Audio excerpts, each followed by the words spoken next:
ये एसिडिक नहीं है, यहां sp2 डबल बॉन्ड, ये भी डबल बॉन्ड। लेकिन क्या तुम्हें याद है अल्फा बीटा के बाद हम क्या देखते थे? क्या देखते थे? गामा। और अब आप कहोगे 1 मिनट पकड़ में आ गई गलती। मैंने कहा क्या? अरे अभी मना किया था आपने, अभी मना किया था कि ये एच नहीं लगेगा। अरे तो डैश मैंने ये बोला था यहां का माइनस रेजोनेंस थोड़े करेगा इससे, या यहां का माइनस रेजोनेंस थोड़े करेगा इससे। लेकिन अगर बीच में डबल है अब तो ये माइनस रेजोनेंस करेगा ना दोस्तों। तो क्या आपको समझ में आया? ये गामा वाला एच एसिडिक है, यही रीजन था कि वो टॉटोमेरिज्म करता है। ऐसे गामा मत गिन लेना अल्फा बीटा गामा। अल्फा के sp2 doubly bonded, alpha beta के डबली बॉन्डेड होने पर गामा देखा जाता है। समझ में आया? आप बताओ क्वेश्चन नंबर 9 में कितने डी आएंगे प्रोडक्ट में? सोच कर बोलना। क्वेश्चन नंबर 9 में कितने डी आएंगे प्रोडक्ट में? सोचो। अल्फा बीटा गामा, सोचना बहुत ध्यान से, मजा आएगा भाई साहब। बहुत खूबसूरत क्वेश्चन, बहुत खूबसूरत। ओके, मुझको ऐसा लगता है, क्या तुमको भी ऐसा लगता है कि यहां 3 डी लगाए तुम, यहां 3 डी लगाए, लेकिन सस्पेंस अभी बाकी है मेरे दोस्त। 1 डी यहां लगेगा, 1 डी यहां लगेगा, और इसका टोटल आंसर है कि 4 डी आएंगे इसमें। 4 डी, 4 डी होंगे इस प्रोडक्ट। वजह बहुत क्लियर है, वजह बहुत क्लियर है। अच्छा बताओ, गामा पर आपको, गामा तो एग्री कर गए, ये 3 डी तो आपके भेजे में घुस गए, हाँ या ना? लेकिन सोचो यही जवाब है। अगर गामा पर माइनस आया था, अगर गामा पर माइनस आया था जो कि रेजोनेंस स्टेबलाइज्ड है डबल बॉन्डों के साथ, तो क्या वो माइनस अल्फा पर आया होगा या नहीं आया होगा? सोचो, क्या वो माइनस अल्फा पर आया होगा या नहीं? ए अल्फा पर हम कोई नया माइनस नहीं जनरेट कर रहे, जो गामा पर बना था क्या वो रेजोनेंस करके अल्फा पर और उसके बाद ऑक्सीजन तक होगा या नहीं होगा? तो मेरे भाई यही बात थी, यहां किसी भी तरीके से कोई भी माइनस अल्फा पर नहीं आ पा रहा था। मैंने कहा था अगर माइनस किसी तरीके से आ सकता है तो फिर वहां का एच डी से रिप्लेस हो जाएगा। तो बहुत सुंदर क्वेश्चन, आप देखें, आपको ये पता है, इसमें किसी को कोई दिक्कत नहीं है that these 3 H are acidic। यहां का कंजुगेट बेस इससे रेजोनेंस स्टेबलाइज्ड है, और जब इसका कंजुगेट बेस बनाओगे तो माइनस इसके साथ साथ अल्फा पर भी होगा, और अल्फा पर अगर माइनस आया है तो वो सिस्टम में D2O से D छीनेगा, कोई नहीं रोक सकता। वो सिस्टम में D2O से D छीनेगा, कोई नहीं रोक सकता। So this is your final answer. और रही बात कंक्लूजन की, तो मैं यहां नोट में इस बात को कंक्लूड करता हूं ताकि आप ऐसा रखें। ध्यान से सुनिए। ऑब्जर्व, सही, observe all acidic sites, acidic sites with respect to C double bond, C double बॉन्डों के रिस्पेक्ट में हर एसिडिक साइट को ऑब्जर्व करो, ठीक है। Second, make its conjugate base, उन साइट्स का कंजुगेट बेस बना लो। कंजुगेट बेस जानते हो? कंजुगेट बेस जानते हो? एच हटाकर माइनस बना लो, जैसे यहां बनाया। अब ये माइनस जिस एटम से होकर गुजरेगा, ठीक है, make its conjugate base and negative charge, and negative charge of conjugate base, ठीक है, एट या यहां पर and atoms containing negative charge कर सकते हैं, ठीक है। इसे हटाता हूं, and all atoms containing negative charge, सारे लोग देखो, नेगेटिव चार्ज, ये वाला भी रखेगा, ये वाला भी रखेगा, negative charge, if contains H, if contains H, सही है, could be substituted by D, could be substituted by D. मेरे भाई समझो बात को, मैंने क्या कहा है, आप पहले ऑब्जर्व करो all acidic site with respect to carbonyl, इसके रिस्पेक्ट में सारी एसिडिक साइट को कंपेयर ऑब्जर्व करो। मैंने पकड़ लिया गामा है, फिर कह रहा मेक इट्स कंजुगेट बेस, यहाँ माइनस आ गया, ठीक है। कह रहा है all atoms containing negative charge, यहाँ माइनस दिख रहा है लेकिन वो माइनस यहाँ भी है, यहाँ भी है, यहाँ भी है, तीन जगह रेजोनेंस की वजह से। कह रहा है कंटेनिंग नेगेटिव चार्ज, सही है। इफ कंटेन्स एच, ये एटम एच रखता है, ये एटम एच रखता है, ऊपर एच नहीं था, तो यहाँ का एच, यहाँ का H would be substituted by D, वो डी से सब्स्टिट्यूट हो जाएगा, तो एक ये सब्स्टिट्यूट हो गया, एक यहाँ का एच सब्स्टिट्यूट नहीं हो सकता क्योंकि यहाँ कभी माइनस अपीयर नहीं हुआ है।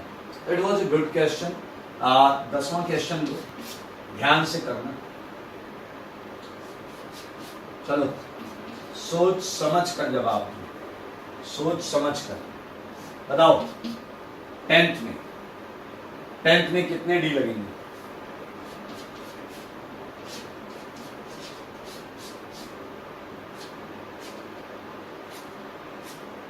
सोच समझ कर।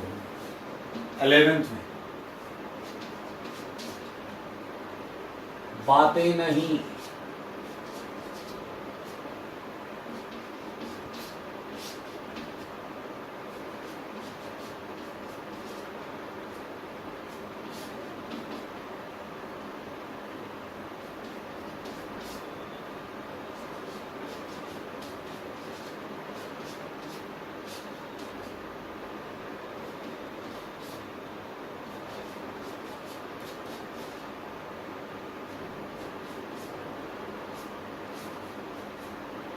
सोचिए जरा ध्यान से।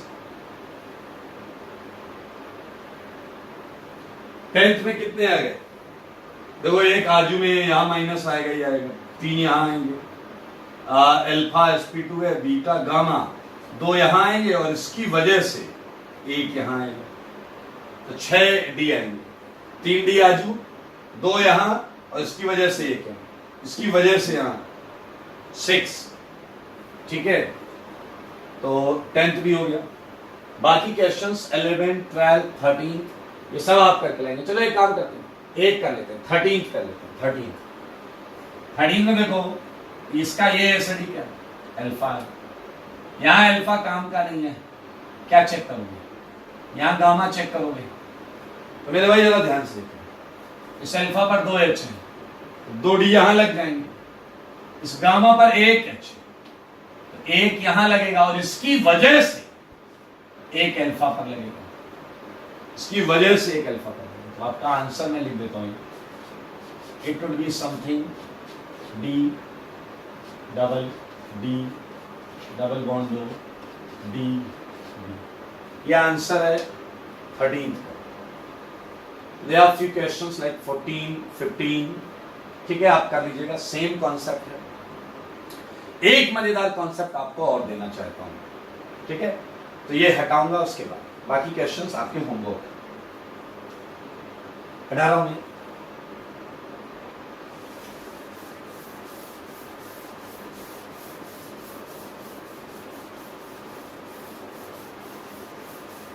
ओके, आफ्टर 15 क्वेश्चन एक और चीज देखी गई है मेरे भाई, सारे लोग देखें। 16th क्वेश्चन, ये इंपॉर्टेंट है, ये आपको दिमाग में भी रखना है, ध्यान से सुनिए। ये डबल बॉन्ड दो, ये डबल, सारे लोग ध्यान से। आप देखो क्या इन दोनों डबल बॉन्ड्स में कोई रेजोनेंस है क्या? इन दोनों डबल बॉन्ड, क्या इन दोनों डबल बॉन्डों में कोई रेजोनेंस है क्या? सोच कर लो, नहीं है, बीच में ये sp3 का है। मेरे भाई बस एक बॉन्ड ये नीचे है, एक बॉन्ड आगे होता ना, एक बॉन्ड आगे होता, अगर ऐसा, अगर एक बॉन्ड आगे होता ऐसा, तो देखिए यहां रेजोनेंस होता है, नहीं रेजोनेंस होता है। तो मेरे भाई ये रेजोनेंस स्टेबलाइज्ड, अगर क्या यहां रेजोनेंस है क्या? नहीं है, अब आप कहोगे लेकिन सर ये अगर यहां होता तो बहुत स्टेबल होता। अरे आई एग्री, लेकिन ये इसमें नहीं जा सकता, ये इसमें चला जाता है, ये इसमें चला जाता है। मैं बताता हूं बहुत आराम से, ये इसमें नहीं जा सकता, गलत, बट ये इसमें चला जाता है।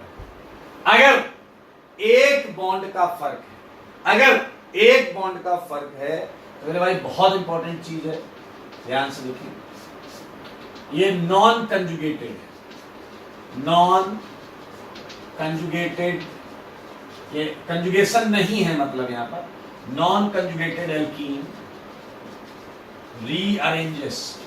rearranges into conjugated alkene in acidic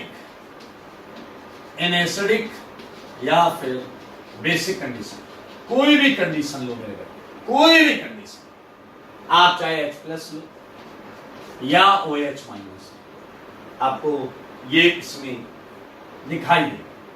वजह बहुत इजी, अगर आप इसका टॉटोमर बनाएं, इसका टॉटोमर बनाएं यहां से ट्रायड वाला, और इसका टॉटोमर बनाएं यहां से स्पेस वाला, तो आप सरप्राइज हो जाएंगे, दोनों का इनॉल सेम है,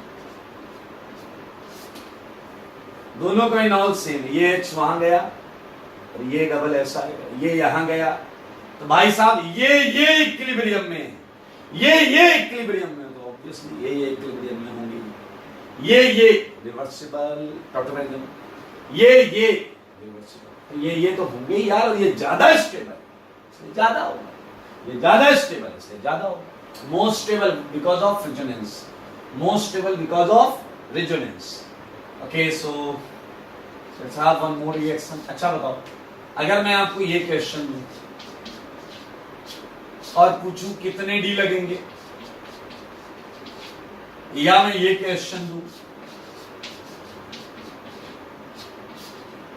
कितने डी लगेंगे, आंसर सेम आएगा, क्योंकि ये इसमें चला जाएगा और फिर ये आंसर मिलेगा। ये वाला बेसिक मीडियम में पहले इसमें कन्वर्ट हो जाएगा, ज्यादा स्टेबल, फिर ये जो आंसर देगा वही ये भी आंसर, तो मेरे भाई सेम आंसर आएगा इनका।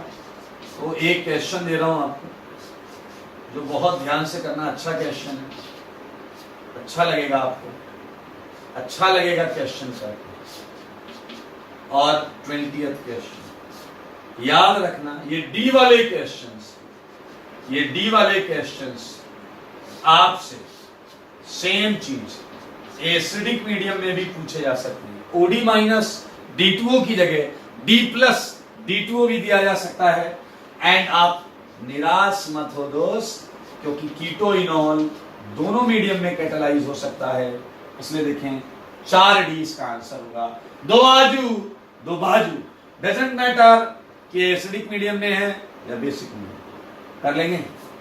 कई बार IIT ने क्वेश्चन पूछा हुआ है, तो वो कहता है कि इसके साथ रिएक्शन कराने के काफी देर बाद इनॉल फॉर्म में कितने डी होंगे। अरे क्या बकवास, जितने कीटो में होंगे उतने इनॉल में होंगे, मानते हो या नहीं? जितने कीटो में होंगे उतने इनॉल में होंगे, 1 2 3 4। तो अगर इनॉल फॉर्म में डी पूछा जाए तो भी 4, कीटो में पूछा जाए तो भी 4, तो इस पे करो विचार। ये है काइनेटिक आइसोटोपिक एक्सचेंज। और after this kinetic isotopic exchange मैं एक और क्वेश्चन दूंगा, वो होगा जिसमें मैं खूब सारे कीटोन्स दूंगा और आपको उनके इनॉल्स को कंपेयर करना, ठीक है? बहुत आसान कैटेगरी है, तो मैं यहाँ पर ले लेता हूँ 21 क्वेश्चन या ऐसा मैं यहाँ स्टार्ट करूँ। ये कर लीजिएगा सर, इसमें आप बताइए कितने डी लगेंगे, देख लेना थोड़ा सा बॉन्ड ऑन किधर जाएगी आएगी। मैंने क्या बोला था, ये वाला पहले कंजुगेटेड हो जाएगा इसकी तरह, फिर आंसर आएगा, तो थोड़ा बुद्धि वैसी लगाना। Okay, so question, arrange following in decreasing order of percentage enol का डिक्रीजिंग ऑर्डर लगाना। मैं कुछ क्वेश्चंस दे देता हूं आपको, बहुत ऑब्वियस होंगे यार, ये क्वेश्चंस बहुत ऑब्वियस होंगे। और आप ऐसा करना कि यहाँ 6 लाइन का गैप रखना, 6 लाइन का गैप रखना, ताकि आप, क्योंकि आपको कीटो दिया जाएगा, पूछा इनॉल गया है तो आपको इनॉल बनाना पड़ेगा, ठीक है। तो मैं भी यहाँ थोड़ा सा गैप रख लेता हूँ ताकि आपको समझा तो सकूं।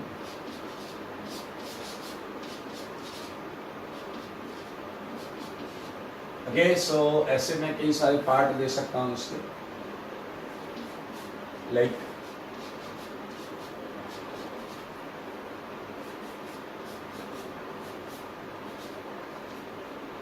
आपको परसेंटेज इनॉल बताने हैं, तो मैं ये वाला सेगमेंट हटा देता हूं, एक क्वेश्चन और ले लो यहाँ पर, डी।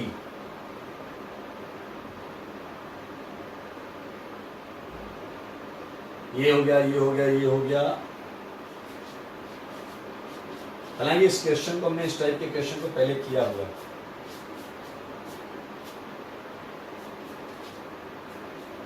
ओके, आई जैसे मुझे एक क्वेश्चन करना है, अब देखिए, अब आपका कॉमन सेंस लगने वाला है, यहाँ पे कुछ भी बहुत ज्यादा लॉजिकल नहीं है ऐसा। आपको इसका इनॉल बनाना है, इसका इनॉल बनाना है, इसका इनॉल बनाना है, और खुद बुद्धि लगानी है। आप इसका इनॉल बनाओगे, बताओ क्या आएगा, OH एंड डबल बॉन्ड, यहाँ H है उससे डील हो जाएगी। इसका इनॉल बनाओगे, यहाँ H है उससे डील करा दो, यहां करा दो। तो अब आप खुद बताओ, इनकी स्टेबिलिटी निकालनी, इनकी stability. And you all know 3 की रिंग बहुत अनस्टेबल होती है, महा अनस्टेबल। इसके अंदर डबल लगा दी थी और खराब हो गया, तो क्या आपको समझ में आया, ये बहुत कम होगा क्योंकि अनस्टेबल है। इसका आंसर है 3 to 1।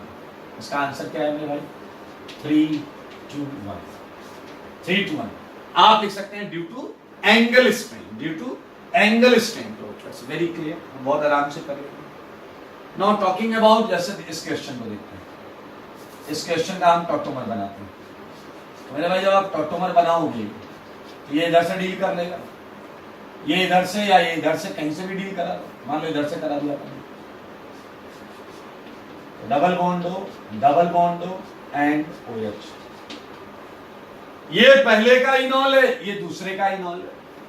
अब अगर बुद्धि है तो क्या आपको इसे एंटी बुलाने का मन कर रहा है या नहीं? सच बताओ, क्या आपके मन के अंदर से ऐसा आ रहा है कि इसे एंटी बोल दो? है तो बोल दो ना, क्या को टेंशन है, एंटी है। और ये कौन है, इसे पहचानो, ये है कौन, एरोमेटिक। इसे पहचानो, ये है कौन, एरोमेटिक। मेरे भाई साहब, जवाब मिला क्या? नीचे वगैरह अभी तक नहीं मिला। अरे मिल गया, क्वेश्चन में तो मिल गया। ये देखो बी का 2 > 1 बिकॉज वो एरोमेटिक। तो मेरे भाई सेम इसी तरीके से क्वेश्चन करने हैं, आपको अपनी बुद्धि लगानी, ठीक है। ये सी पार्ट है, सी पार्ट आप डायरेक्ट देख सकते हैं। देखिए जरा, इसका इनॉल किधर से बनाओगे, ऊपर से या नीचे से? ऊपर ब्रिजहेड है, नीचे ब्रिजहेड नहीं है, तो ब्रिजहेड से तो नहीं बना सकते, नारियल बनेगा, यहां से बन जाएगा। इसका भगवान, इसका तो टॉटोमेरिज्म ही नहीं हो रहा, इसका तो टॉटोमेरिज्म ही नहीं हो रहा। क्या कर रखा है? जवाब आया 1 > 1। 1 का ज्यादा होगा, 2 का तो होगा ही, 1 का ज्यादा होगा, 2 का होगा ही। तो मैं ये हटा देता हूं। मैंने A B C D 4 part दिए, मैं और पार्ट देता हूं जो आपके होमवर्क के लिए, ठीक है। हटा दो दोस्त।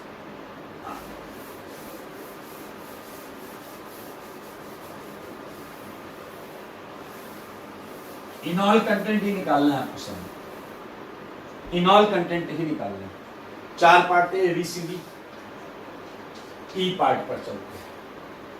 अभी अभी हमने आज वाला क्वेश्चन किया, याद आया आपको? याद है ना, साइक्लिक एंड ओपन चेन वाला। जगह छोड़ देना थोड़ी थोड़ी।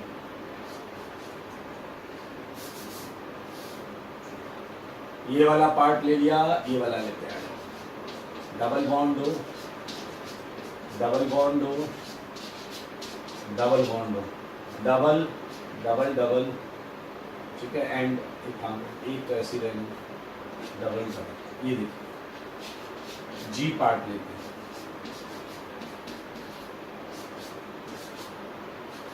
ये 3 की रिंग लगी हुई है,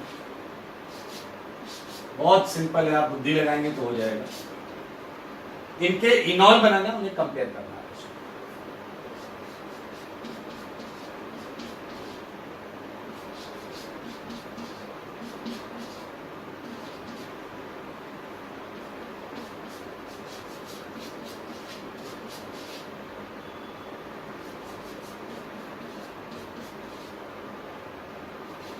ये सारे क्वेश्चन आज एक तरीके से डिस्कस भी हुए। अगर आप थोड़ा सा बुद्धि लगाएंगे तो खटाखट सबका आंसर पा जाएंगे।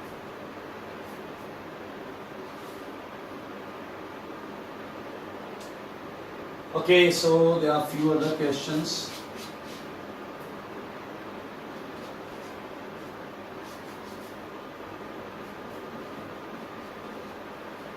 इस क्वेश्चन को ध्यान से देखिएगा, अच्छा क्वेश्चन है। यहां मैंने एक मिथाइल लगा दी, ठीक है, या एक मिथाइल इथाइल आइसोप्रोपाइल, बड़ा मैं ग्रुप बीच में बड़ा ग्रुप लगाता जा रहा हूं, IJK। यही काम मैं फिर से कर सकता हूं। सारे लोग देखें, सेम काम, ये 3 क्वेश्चन दिए मैंने, सारे लोग देखिए। बाहर मिथाइल है, बाहर की तरफ मैं बड़े बड़े ग्रुप लगा रहा हूं, बाहर की तरफ, पहले बीच में लगाए, अभी बाहर की तरफ बड़े बड़े ग्रुप है, ध्यान से देखिए।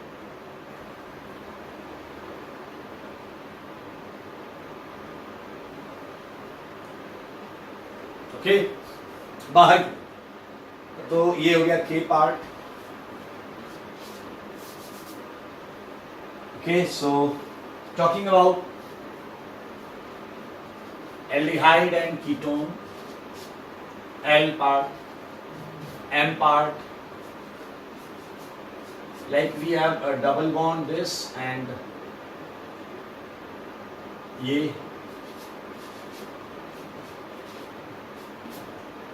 ठीक है, N, एक और है डबल बॉन्ड हो, डबल बॉन्ड हो, एक ये है आपका डबल बॉन्ड हो and double bond. So I think it's quite easy, बहुत आसान है। आपको इनॉल बनाना है और उसके परसेंटेज को कंपेयर करना है, तो देख लें इसे ध्यान से।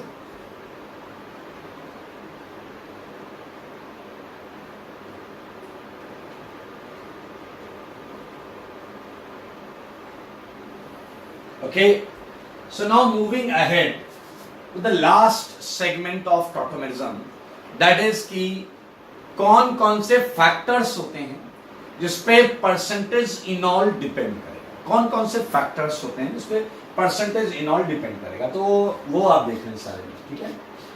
सो फैक्टर्स अफेक्टिंग, सारे लोग देखिएगा, इजी है और इंपॉर्टेंट है। अफेक्टिंग परसेंटेज इनॉल, कौन कौन से फैक्टर है। So first point is structure of कीटो। कीटो दिखता कैसा है, सकल सूरत क्या है, स्ट्रक्चर ऑफ कीटो, लाइक बीच में साइज बढ़ रहा है, किनारे साइज बढ़ रहा है, ठीक है। तो first point is structure of keto. तो लुक एट एवरीवन, सारे लोग देखें। अगर मैं आपको कीटो ऐसा देता हूं, R1 C डबल बॉन्ड हो, CH CO and again this is R1, बीच में मैंने R2 दे दिया, ठीक है। This is your R1, this is your R2। Now ये टॉटोमराइज कराओ, कहां से डील करेगा, ऑब्वियसली बीच से डील करेगा, और डील करके क्या बनाएगा, R1 OH double O, hydrogen bonding, everything is okay. लेकिन अब समझने वाली बात यह है मेरे भाई, समझने वाली बात यह है कि अगर R1, देखो हम एट ए टाइम एक ही वेरिएबल ले सकते हैं, 2 वेरिएबल लेंगे तो फिर वो डेटा डिपेंडेंसी पर चला जाएगा, हम नहीं बता पाएंगे क्या होगा। अब देखिए एक बड़ी इंटरेस्टिंग चीज है, अगर तुम R2 का साइज बढ़ाते चले जाओ, जैसा कि हमने क्वेश्चन नंबर J में किया, बीच में R2 लगा और हम उसका साइज बढ़ाते चले गए, तो मेरे भाई यहां कंक्लूजन देखो, on increasing size of R2, अगर R2 का साइज बढ़ेगा तो मेरे भाई बताइए रिपल्सन बढ़ेगा या नहीं, R2 और साइड में रिपल्सन बढ़ेगा नहीं। आपने क्या किया, साइज बढ़ाते जाओ। इनॉल में क्या प्रॉब्लम होगी, इनॉल में यह प्रॉब्लम होगी कि मेरे भाई यहां डबल बॉन्ड आ चुका है, यहां क्या आ चुका है, सारे देखो यहां डबल बॉन्ड आ चुका और इस डबल बॉन्ड की वजह से R2 को प्लेनर होना पड़ेगा और R1 के प्लेन में ही रहना पड़ेगा, R1 के प्लेन में रहना पड़ेगा। Now how it is possible, आपने R2 का साइज ये बड़ा कर दिया, अब वो इतना बड़ा होकर किसी के साथ प्लेन में कैसे रह सकता है? तो मेरे भाई क्या आपको साफ साफ महसूस हो रहा है इनॉल का प्रतिशत कम हो जाएगा, क्योंकि यहां क्या है, यहां सिंगल बॉन्ड है, सिंगल बॉन्ड के लॉन्ग रोटेशन हो जाता है, R2 R1 से दूर हो सकता है रिपल्सन बढ़ने के केस में। तो मेरे भाई आज आपने बिल्कुल सही एक्सप्लेनेशन सुना है, यहां परसेंटेज इनॉल जो है वो घट जाता है। परसेंटेज इनॉल ऐसा लिखना गलत है, मैं ऐसा लिखता हूं परसेंटेज इनॉल डिक्रीजेस, ये ज्यादा अच्छा है। परसेंटेज इनॉल डिक्रीजेस, नीचे एरो का मतलब है डिक्रीजेस, आपका मतलब है इंक्रीजेस, ठीक है। बिकॉज करके पूरा रीजन लिखना है, बिकॉज करके पूरा रीजन लिखना है कि भैया इसके इनॉल में R2 और R1 सेम प्लेन में आ रहे हैं। R2 और R1 अगर सेम प्लेन में आ रहे हैं तो R2 बड़ा होने के केस में रिजिड रहेगा, फिक्स रहेगा, रिपल्सन खूब मारेगा, जबकि यहाँ सिंगल बॉन्ड होने की वजह से घूम जाएगा, रिपल्सन अवॉइड कर ले जाएगा। एक और फैक्टर, अगर बीच में आप साइज बढ़ाते जाएंगे तो बीच के H की एसिडिक स्ट्रेंथ भी गड़बड़ाएगी, खराब होगी, उस वजह से भी इनॉल घटता है। लेकिन एक और मुद्दा है मेरे, on increasing size of R1 भाई R1, जब हम R2 की बात कर रहे थे तो R1 को कांस्टेंट रखा था, और जब R1 की बात कर रहे हैं तो R2 को कांस्टेंट रखेंगे, मतलब उसमें हम वेरिएशन कंसीडर नहीं करेंगे।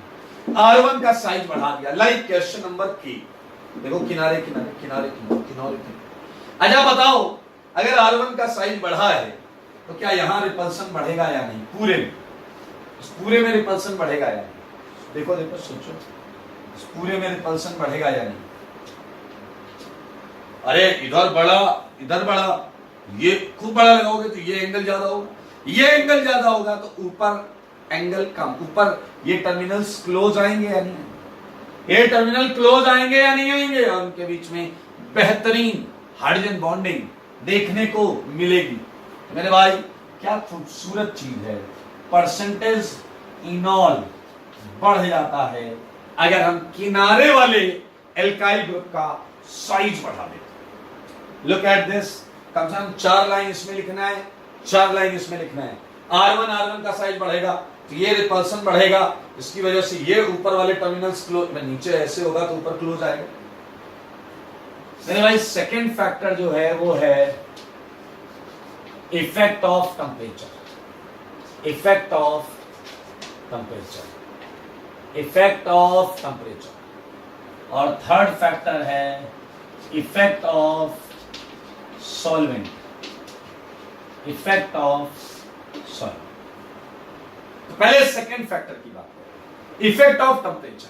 अच्छा बताओ, अगर टेम्परेचर बढ़ाया, ऑन इंक्रीजिंग टेम्परेचर, मेरे भाई इनॉल घटने लगता है। इनॉल क्यों घटता है इनॉल? अरे यार टेम्परेचर बढ़ाकर तुमने इसका चिलेशन ही तोड़ दिया, ये जो नई ताजी नई नवेली बॉन्ड बनी थी, तुमने टेम्परेचर बढ़ाकर इस नई बॉन्ड को तोड़ डाला। तो बॉन्ड ही टूट गई तो इनॉल में रह के क्या करेंगे? मेरे भाई at on increasing temperature enol decreases.